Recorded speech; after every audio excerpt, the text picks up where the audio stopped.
Okay, I'm here with Imaqtpie, and I'm doing my new series. It's called Reflections. So, hello. Hello. I didn't know this was a new series. Okay. So you've been very requested for this series. Like when I did my grilled, everyone was like, "Oh, you've got a grilled Imaqtpie." But then some people were worried if we did this interview, like you'd never answer anything seriously. It'd all just be like troll answers. So what I actually want to ask is like something along those lines, which is that if people see someone's streaming persona is like joking around all the time, and then his team isn't winning as well, they might wonder like, is he a serious person actually? Does he have competitive drive? Does he really want to win? So does Cutie Pie? Is he really serious about winning in League of Legends? Yeah, of course. I mean, like the only reason I still play this game is I still think like we can be the best. If I thought we were completely hopeless, I'd just be like, am I allowed to curse? Yeah, yeah, sure. I'd just be like, fuck this shit. Like, what's the point of playing a game? It's like the money I make's all right. It's not good enough for me to be like, oh, looks like we lost another fucking game. Well, okay then. Let's talk about like the how good Dignitas has been in the past. So like the two best events ever for your team was like that IPL that you won in 2011. At the time that like for that one event at least, you were like the best NA team. TSM were there, CLG were there. Then you had the IEM Hanover where you came second, and these two moments, and then we had like the season two regionals where you came second as well. So these three moments, like your team was like a really high level, but since then, people would say like, oh, Dignitas has fallen off now. Maybe they're like fourth, maybe they're fighting for third. You still think that the versions of TSM, the versions of Dignitas, these last few ones, really could have been the best team in North America, or do you agree like you've fallen off? What do you think? I agree somewhat that there's like we've always had problems with the team that have like stopped us from being like as good as we could be.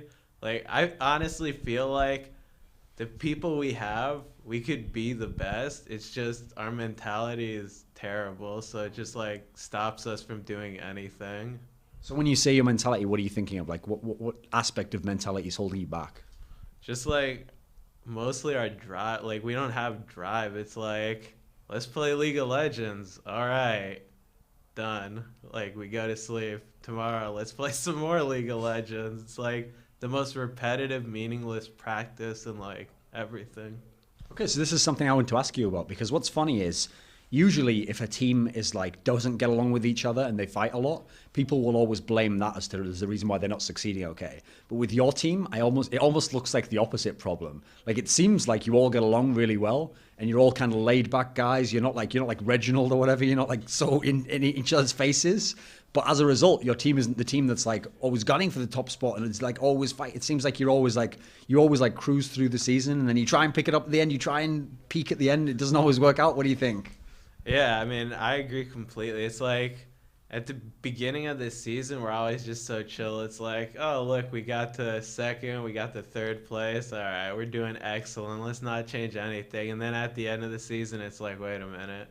Like, even though we make it to, like, by some act of God, we get fourth place for the last split. I don't even know how that was possible Yeah. because we were playing, like, We almost some, lost the curse. yeah, like the cursed game. I honestly thought we were gonna get relegated that season, and we somehow beat them, and it was just like, wow, okay, well, like, I don't, I.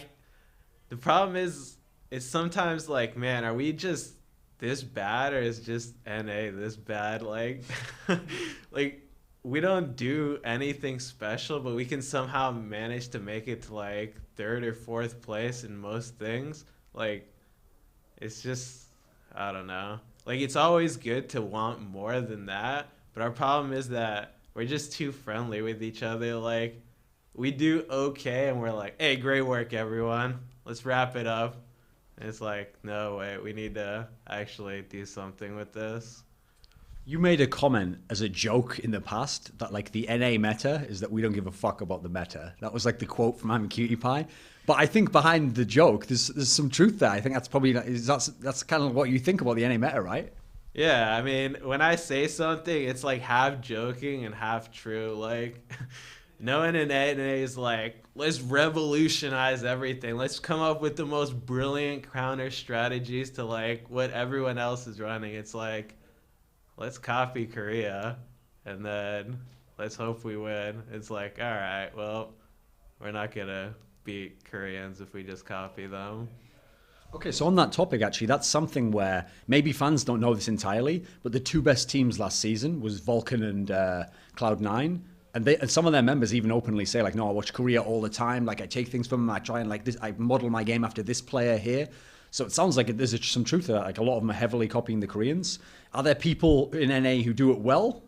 In general, as a philosophy, is it just not a good idea in the sense that you were saying, like you'll always be like a second best to the guy you're copying? I feel like there's no way that you can ever like be as good as someone that you copy. Like you have to. The only way that you can beat someone that's better than you is you have to like do something great. Like all the mid laners in NA want to copy Faker. They're like, let's all be Faker. Let's play the champions he plays. It's like none of you are good at Riven. None of you are good at the champions that Faker can play. It's like you just have to revolutionize stuff yourself. If you just copy Koreans, you'll never get anywhere. Okay, so let's think along those lines then. Okay, so basically, I think you'd probably say like the best way to play like Koreans have is you find your own style and you figure out what it is and what makes you good at that style, and then you try and fit to that style. So if we were to imagine some of the best teams in NA history, like TSM, they were often like it was all about like the first dragon was like what they built their whole team around fighting.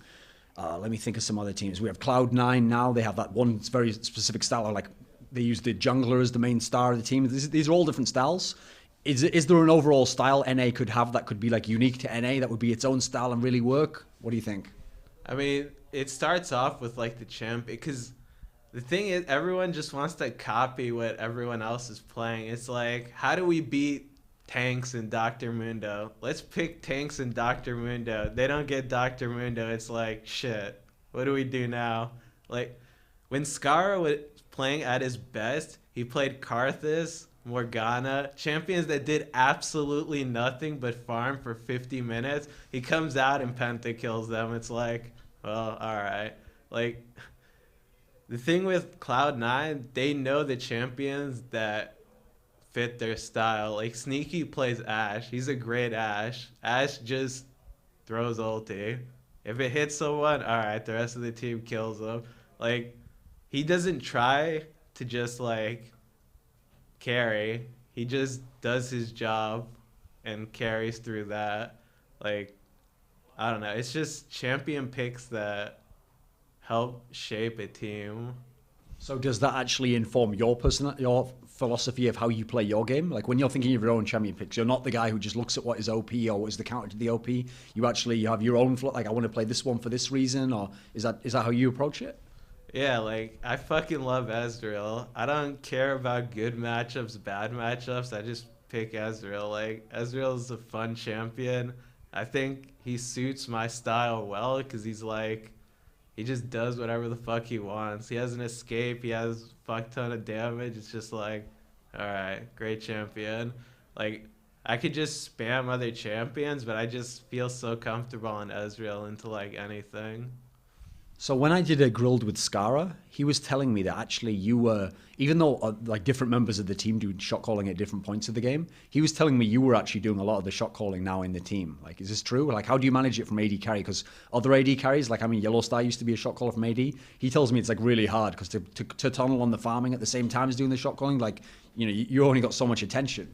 Yeah, it's actually terrible for me to call. Like, for me having to call, it's like AD carries already like a micro intensive, macro intensive, whatever intensive like role. I have to like keep an eye out for like cooldowns, for like abilities, and for like positioning and team fights.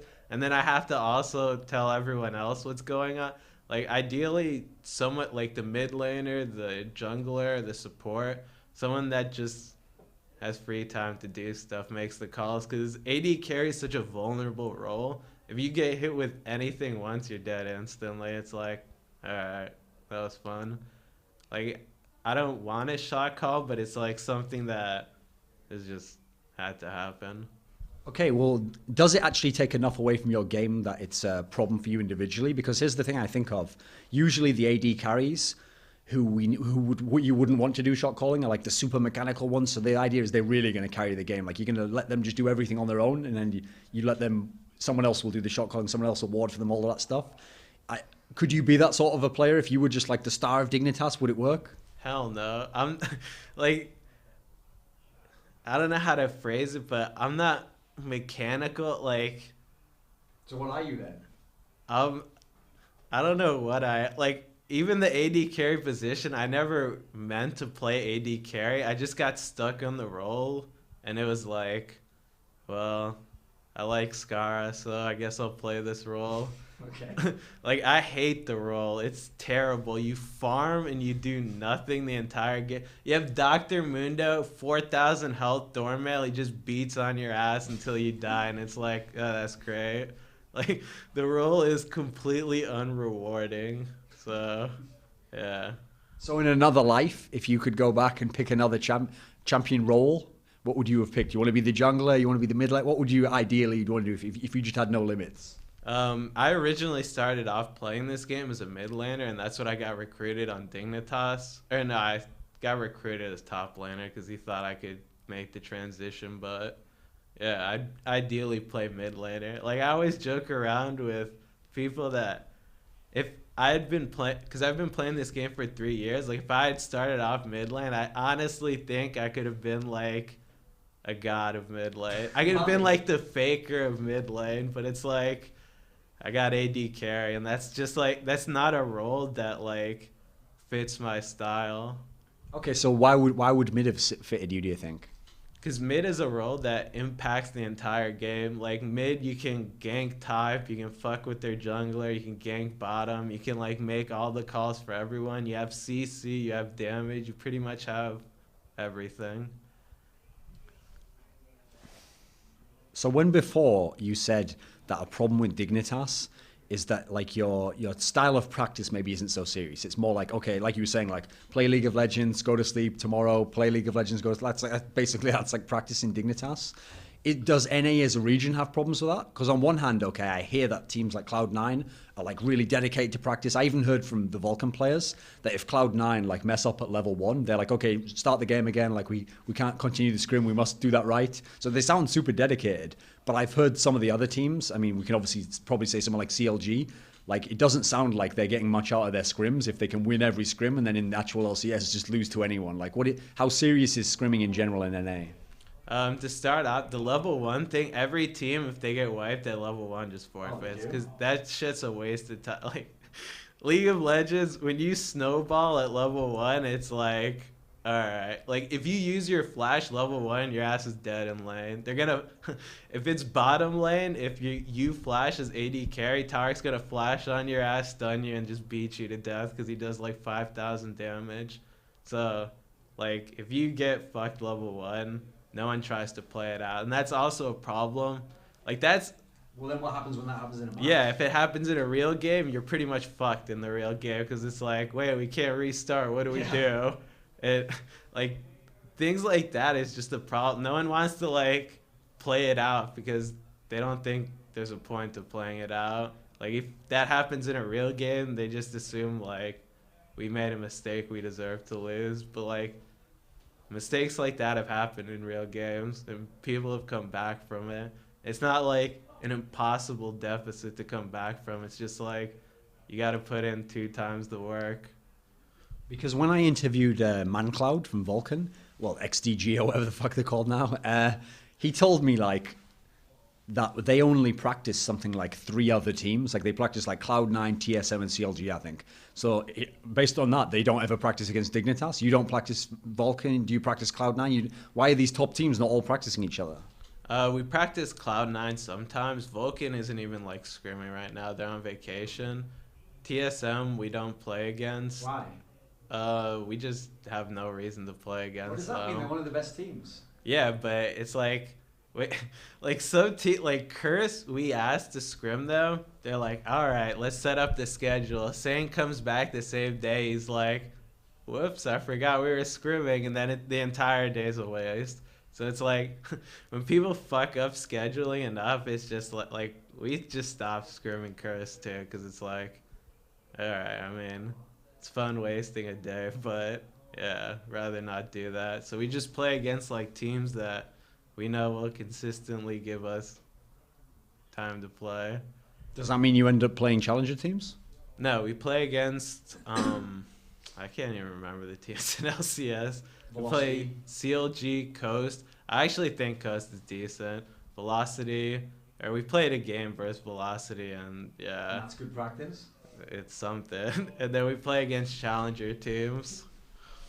So I actually, when I did some research for an interview I thought I was going to do with Jat once that never went through, I found an old AMA where he told this story about how when he was in Dignitas, that you guys literally just decided like, yeah, we're never going to scrim TSM again because TSM would just fuck around in the scrim and purposely pick stuff they would never pick in the game. And so you guys would be doing your real strategy to practice. And then in the tournament, you'd find out that like they'd just been scouting you the whole time. And then they would just pick their real champions that you'd never got to practice against. And then you'd just be like, what the fuck was that practice? Is this true? Yeah, that used to have like it's because back then like League was a different kind of game back then. Back then I played against TSM. I still remember this. They had Rain Man. I played middle Shaco AP, and I just ran around in the jungle planting boxes. They're like, "What the fuck are you doing?" And then just like forfeited out. And it was like, I just always feel like there's been bad blood between Dig and TSM. I don't know. That was the weird thing through if I look through the history of your results in NA lands, that you guys always you could always go even with CLG. You could even when they were at their best, you could beat them in a series, they could beat you in a series. But TSM was always the team who in the long run always got Dignitas. What was holding you back from beating TSM, do you think? The biggest thing that held us back is like we fought TSM in the finals most of the time or something like that, and then it's like when we get it's a problem with Dignitas, but when we get that to like second place or whatever, we're like, who cares about first? It's the same shit anyway. So we were just like, we just lose the game. It's like, damn, that sucked, dude. And then, all right, it's over. So was there a degree of that when you got to the IEM final and you played Moscow 5? Was it not different then? Oh hell no! When we play Moscow 5, like we prepared for getting our ass kicked, but we didn't truly have an understanding of how badly we were gonna get rocked. Like, I just remember Dominate was like, Locust, you gotta do this warding. They're gonna invade my jungle. Locust was playing, I think he was playing Tarek, and he used to run Exhaust Heal, so he had no flash. They invade the jungle. He's like, I forgot to ward. Be careful. They invade immediately after, kill Dominate. Locust is in the jungle. His ass dies too because he has no flash. He just exhausts and heals. And then Urgot gets blue buff, 1v2s this bottom, and then it's like, here we go again. That's one of the games people always bring up as like something Genji innovated was that 1v2 with Urgot. You really never seen anything like that? No, I'd never seen anything like to this day I still think it was terrible, but Why did it work then? our level 1 got so butchered, and because like I said, you don't practice level 1s when they get butchered, so it's like, shit, what do we do? And then they just completely stomped us. I was when I did an interview with Crumbs, I was asking him this question because I was trying to think of for Dignitas, your team has always been good. Like in all the lands, you're always like top 4, you're maybe like 4th, 3rd, 2nd, like wherever you don't win obviously, but you're obviously in that mix. So I was trying to think out what's a good analogy. And in basketball, there was a team, the Atlanta Hawks, for the last few years, not the last couple, but like in the end of the 2000s. Basically, their team was always good enough to come 4th in the Eastern Conference, so they'd go into the playoffs okay. They'd make it past the first round, great. They'd get in the second round, so they'd have to play like someone better than them. They'd always like play that team really close, but then they'd just lose. And so the problem is they always thought like, oh, next season we'll get them. Like, you know, we almost won there. And so they were always just good enough to like stay up near the top, but they were never actually doing bad enough. They made any drastic changes. Like this, is this where Dignitas is? No, I feel like we have to make change because, again, I fucking hate losing. Even if it's like, Well, you say that, but you've answered all the rest of the questions. Like, you know, we came second. Like, who gives a shit? Do you really hate losing? yeah, because even though it's like, shit, man, we lost. It's like, it's still like frustrating because I know we could be the best, but it's like, what can you do when you just lose a game like that? Like, I can't just let it be like, fuck, man, we fucking suck. I fucking hate everyone on this team. Fuck you all. It's just like, no, like, we made it to second. At least we got that. Like, we're gonna make changes definitely, but it's gonna be pretty slow.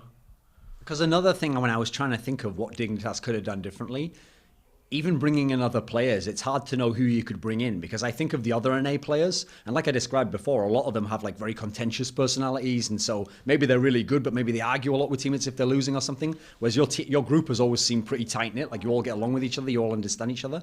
Are there Dignitas players out there? Some people who'd fit in Dignitas, or would that be an issue trying to find someone who'd socially fit with the team? I love this team. I fucking couldn't stand if we got anyone else or if I was on another team, because Jesus Christ, fucking people. Like, this team's great. I love them. That's why I want this to work. Like, I love Skara. He's not that great middle. He's a great guy, though.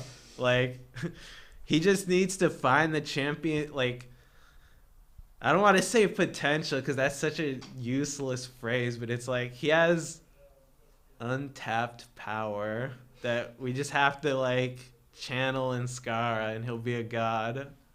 So you said before you don't think of yourself as like a mechanical AD and you don't necessarily play all the OP champs. There was a time in this last season where some people said Imaqtpie might be the best AD in NA. He might even be better than Doublelift, who was the fan favorite, you know? Have you ever really felt like you were the best at AD? I mean, I think I'm better than the ADs in NA, yeah, but it's just like being better than people in NA, that shit doesn't mean anything. Like, I don't pride myself on like, oh, I'm better than Doublelift, oh, I'm better than Koff. It's like, yeah, go me, pat myself on the back. Like, I want to be, if I'm not the best, it means like nothing. Like, I could care less if other people thought I was good or not. Like, as long as I was happy with how good I was, then I'd just be like happy. But like, even in the games we just played here, there's so many mistakes that I made that I know I could have like I had everything like thought out. I just couldn't execute it because I pussied out. So it's like, damn, I suck. So in what sense do you see yourself as better than a Doublelift or a Wild Tuck? Because some fans think they look at their highlight plays and they're like, these guys are amazing. So in what sense do you see yourself as better, or what do you have that they don't have? Like what the thing that like separates me from any other AD carry is just like I'm complete garbage mechanically. Like if you ask anyone out there, they'll be like, this dude is fucking like got the mechanics of like a crippled.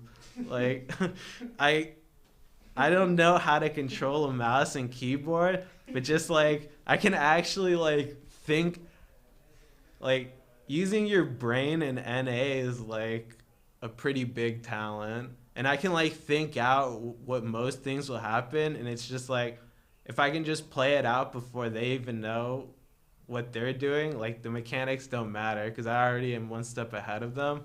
Like, it sounds stupid as fuck to say like I'm a master fucking genius and no one's on my level, but like I've been playing League of Legends for 3 years. Like I hope to God I like learn something from that. Okay, so you've described it like it sounds like you don't have a very high opinion of like the cerebral aspect of NA players. That's one way to put it. So in that case, if I ask you about the EU AD carries, when you think of someone like Genji, you got to play against him, you've seen him. He's someone who also isn't considered like some mechanical god or anything. Is he an idiot? Is he good? Is he smart? What do you think? I mean, the thing that's like you can tell like a great AD carry because he does like his own thing. Like Genji, he builds fucking like 20 Duran's blades. It's like I don't give a fuck. He is building like Ezreal. He was building the what is it, Frozen Heart before anyone even thought like maybe CDR would be good on Ezreal. He built Frozen Heart first item on AD carry Ezreal. It was the stupidest shit imaginable back then because this was like season 1, so there was absolutely no reason for it, but like just the thought of it like makes sense, and he like can run with these ideas. Like just having that like jolt of genius is like something that's huge in NA, or that help NA. One of the constants of your career, even though, okay, there's been changes at jungle position for Dig, changes at top lane, the one constant has been, ever since Locust left, you had Patoy for this long string of times. You had this bot lane here for him for a long time, and I heard a lot of people say like they thought he was a really good player. How would you describe the bot lane with you and Patoy at your best? What were you good at? How did it work? Uh, like when I laned with Batoy, dead silence. It was just like he did something, I did something. We both just reacted to each other, and it was like, that's great. Like the problem is bottom lane. Like after, like if you want to make like the godly plays, you have to communicate because it's like split second decisions. Like you have to both be on the same page like immediately, and sometimes we weren't. So it's like, fuck. And then he'd just be like, "Why didn't she tell me to do it?" Like when Fotoy first started playing support for Dignitas, he was complete garbage. Like one of the only reason he was picked is because back in Korea, Dominate was like, "We need a support. I know someone," and he got because he used to be on Complexity, and he got Patoy, who used to be on Complexity, also with him, and he never like asked me. I never played a game with him. I was just like, all right, buddy, you do that. Then we got Patoy. He started off, he was terrible, and I had to tell him like every single thing to do for support to like actually make him like deep. Like I like pretty much built him up from the bottom, and he became really good. Like I still think he's probably a great support, like excellent guy as a support player, but like yeah, we just can never be the best because we don't communicate with each other. So if you know, okay, so if you were able to teach Patoy, so you understand what a support needs, and your mechanics aren't so great, and you have a good mind for the game, wouldn't support be an ideal position for Imaqtpie? I'd love to play. I used to play. I didn't used to play, but back in season 1, we tried me playing support and Locust playing AD carry, but he was so fucking bad at AD that Locust, watch this. I love you, man, but he was so fucking bad at AD carry, like ridiculously bad, like bronze level bad. So it was just like this will never work. Like I love playing any role other than AD carry. Like when you asked me what I'd ideally play, it'd either be mid or support because support's fun as fuck and you get to like do everything bottom lane. When I did an interview with Skara a while back, okay, it's rolling.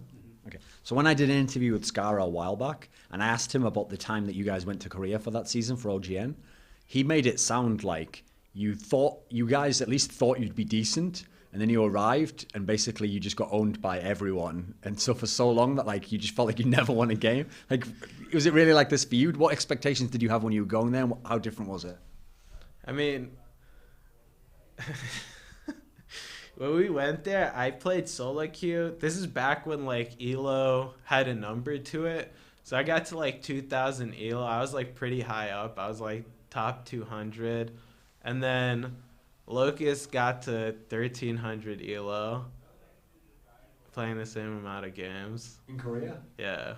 That's like if you want to compare it to the Elo system now, that'd pretty much be like silver or bronze. So it was like, wait a minute, what's the disparity here between us? And then we started doing games. He got a little higher up, and it was just like, we're gonna get our ass kicked. Like that's pretty much like we scrimmed teams. I played Draven for the first like week that he was released, because when we got to Korea, Draven had just got released. They insta-banned Draven every time after that because they were like, fuck this champion. And then we just got smashed every time. And it was like, fuck, what do we do now? But when you say, okay, so when we were saying like it's not such a serious scrim environment in NA, or it's an unusual one, did going to Korea not give you any like suggestions or tips? Or it's like, oh, well, this is how the Koreans practice, we'll do like this, or we have some idea. It didn't give you any notions you could take home? When we went to Korea, like we didn't actually interact with any other Korean players. We got put in like a garbage hotel and like some sorry ass place. They gave us computers. They were like, play video games. Like I don't. Did you get scrims? We talked to the managers on Skype, so we never actually like talked to anyone there. So it was just like, man, like we could do this from NA. Like, it was nothing. So then, now at least most people will accept because SK Telecom won the World Championship. Okay, people will accept now that Korea is the best. But even way back then, in theory, their level was way above NA. Their level back then wasn't way above NA. It was just like Dignitas and CLG, because those were the two teams that went. We both just sucked ass. We were both trying. Like CLG tried out their new roster, that was garbage, and then Which one was that? it was the one with Voyboy, Hotshot. Jungle. Yeah, that was great. And then we tried to play with Locust, and we got our ass kicked. So if TSM had gone, they'd have been good. I don't remember the roster TSM had, but if it had the Rain Man, no. No, that was when they had Dyrus and they had Chaos. Okay. Yeah, maybe. Kayak sucked ass, but I don't know. Why? You don't think he was good? I thought Kayak, he's like an enigma. Like, I could never understand him because he was like, he was good, but he wasn't good like mechanically or conceptually. He was like good like on another level. Like it was, I don't know how to describe it. I mean, wasn't he good at like? He must have had some strategical understanding if he was so good at being like positioning or passive play. I mean, I get like people could playing passive doesn't like it's playing intelligently and aggressive that makes you a good player. If you play passive, like a fucking potato, you just have it sit in front of the computer. It doesn't do anything. That's playing passive. Like, you need an actual brain to be like, all right, if I go and do this, this is gonna happen. Okay, so he was on that TSM team that was beating Dignitas every time.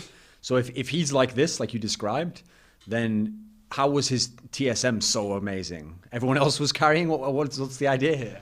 No, I still, like I said, I think Kax was good. I could never understand like what made him good because I thought his lane was garbage, his team fight was terrible, but it's like he was like good somehow. I don't know how to describe it. Are you actually someone who watches a lot of OGN? Hell no. No. Because almost every pro I talk to, they tell me they watch OGN, or maybe they even watch the guys who play their position. They try and learn stuff. You don't care? It's not that I don't care. Yeah, it is. Yeah, I don't care. You don't even find it entertaining? You don't think they're really exciting to watch like such amazing players? Watching League of Legends is probably one of the most exciting things you could do, but I just don't enjoy watching League. So then, when you play, let's say you'd got to Worlds, okay, and you'd have played against Koreans, you would have like studied for those particular games and watched their OGN for that, or you wouldn't? You just don't give a fuck. You just play them like normal. No, yeah, of course. If we're against the team, we study the fuck out of them. But just watching OGNs, like I said, I don't want to just like copy people. Like I want to reinvent the wheel. That's asking a lot, cause like to do something that no one's ever done, like you need to be mechanically good and conceptually good, and players like that are non-existent. So in the West, like Europe, North America, we don't have a player who's at least an AD carry who's mechanically good and conceptually good at the same time. No, it's either one or the other. Like Double Lift, Wild Turtle. Fuck if I know anyone else. They're like mechanically good players. They make the stupidest fucking play. They flash over a wall into 5 people, die instantly. It's like, damn, what the fuck did you think was gonna happen? Like, if you take like, I hate like riding Faker's dick, but if you take Faker and then you compare it to NA, who do you have that could even like compare to Faker? Like someone that could make like these astounding plays. It's like So we can't put ManCloud in that category? Like ManCloud's good, but until he starts fucking 1v5 Riven, killing everyone, going like 50-0 penta killing every game, it's like What about European players? Are they included in this? Like European players aren't at the level of Faker? I don't even fucking watch European watch players, Europe? Why so not? it's Same thing? yeah, it's just all right. You guys are European. So, okay, then let me ask you this then. Does that mean there's no European team who have an interesting style to watch or something to learn from there?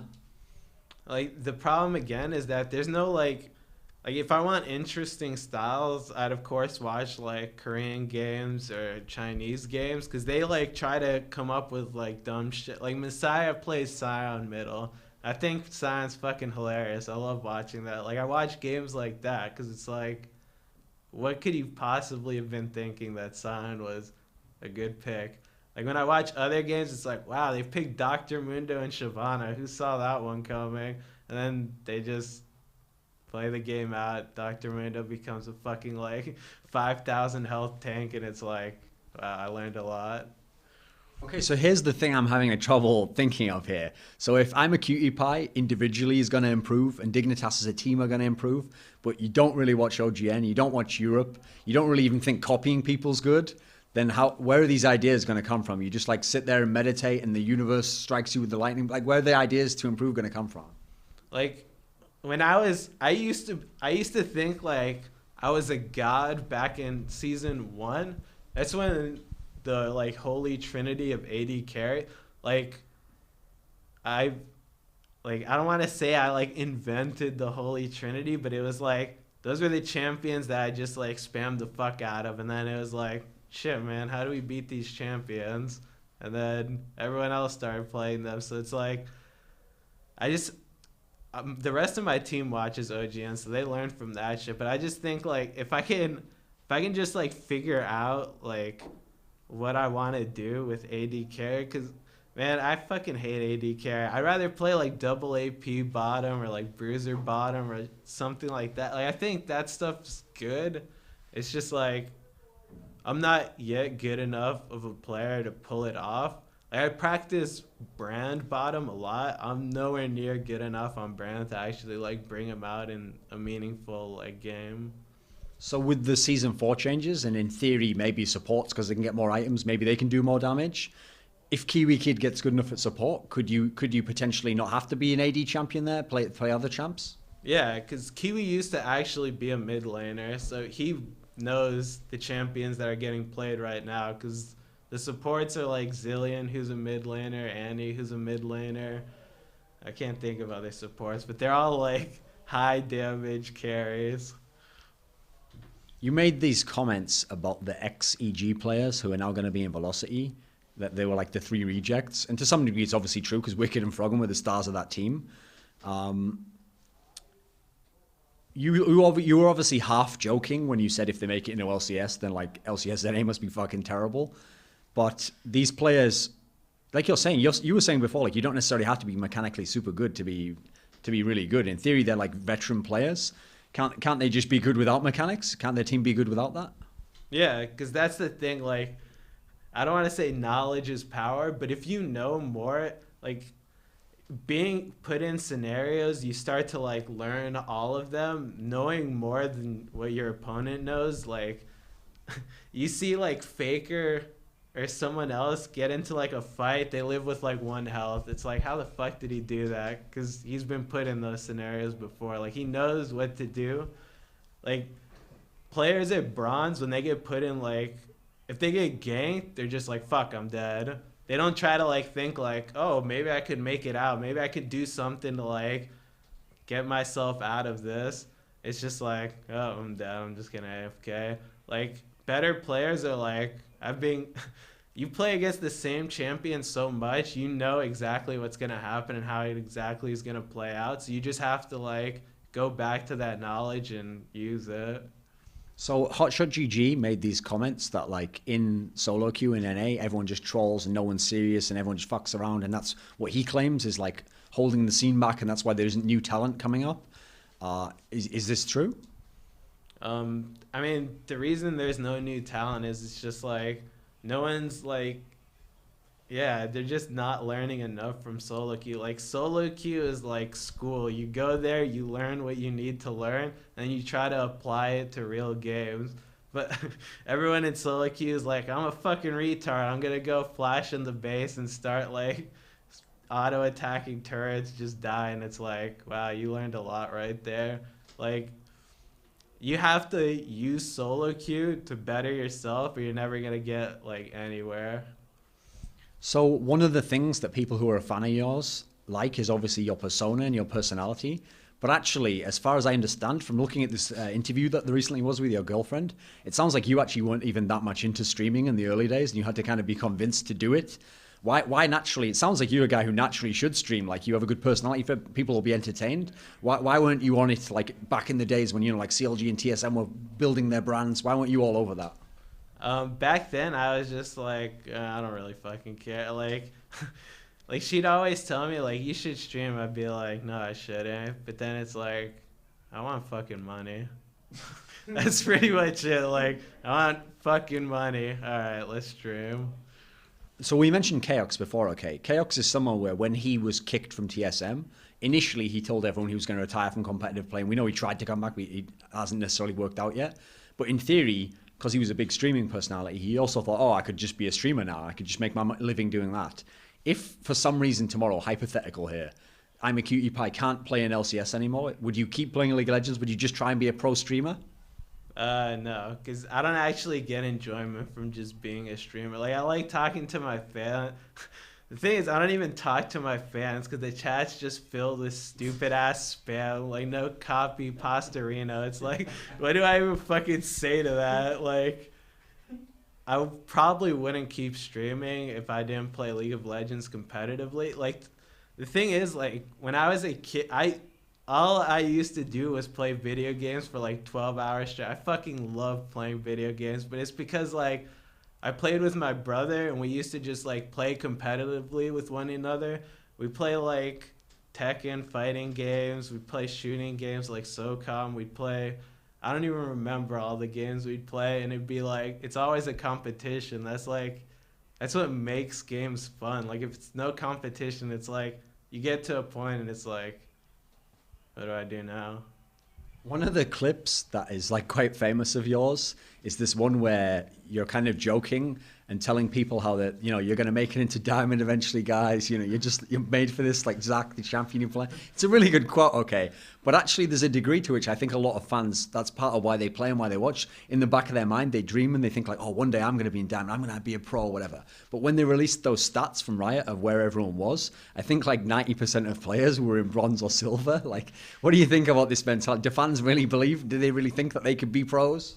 Yeah, I mean everyone should like being pro. Like I'm not a fucking superhuman being. Like I mean, I'm a fucking goofy motherfucker. Like you could probably be a pro too. It's just devote time to the game and actually try to learn from it. Don't just be like, fuck everyone on my team. They're all feeders. They're all garbage. It's like the biggest thing that's like hard for people to learn. It's like in solo queue, your team does not matter at all. Like it's all on you to make plays. Like in every game, I just know that I made mistakes. I could be 20-0 and lose the game. It's my fault that I lost because I'm 20-0. Like if I can't carry from that position, it's not my team's fault. It's my own.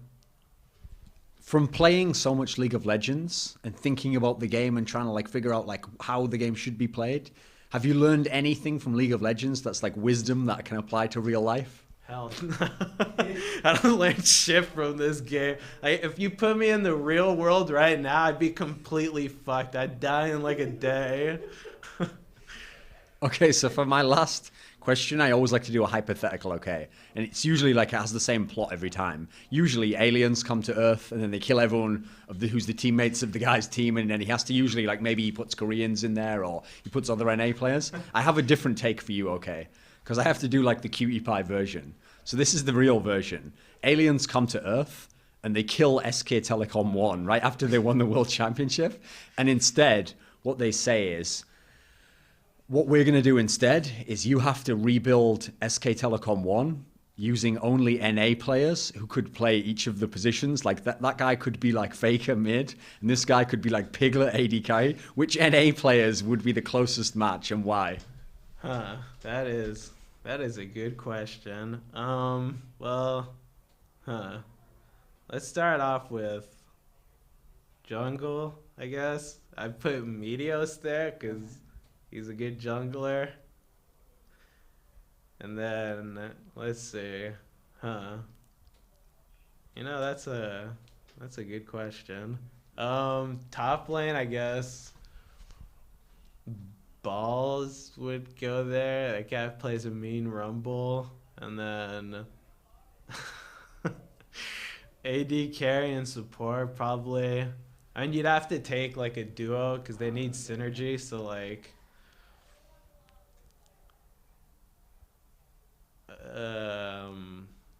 Wild Turtle and Xpecial. So who's Faker then? Who's the mid laner? God knows, Faker. You want? I mean, Pole Belter is Korean. You could put Pole Belter middle. Okay. Okay, do you have a final message or someone you want to thank or say hello to? I want to thank my mom, my dad, Leisha, for getting this interview. I love you, and Jesus Christ for making me born. My sponsors. Fuck, I don't have my sponsors. Dignitas sponsors. Okay, we'll put them in. All right, yeah, and then actually, I'll thank Skara too, because if it wasn't for Skara, I would have probably quit League of Legends a while ago. Because I didn't get into this game to play it competitively. I got into this game to fuck around, and since he actually asked me to join the team, is like the only reason why I play like competitively now. So, thank you, Skara. Okay.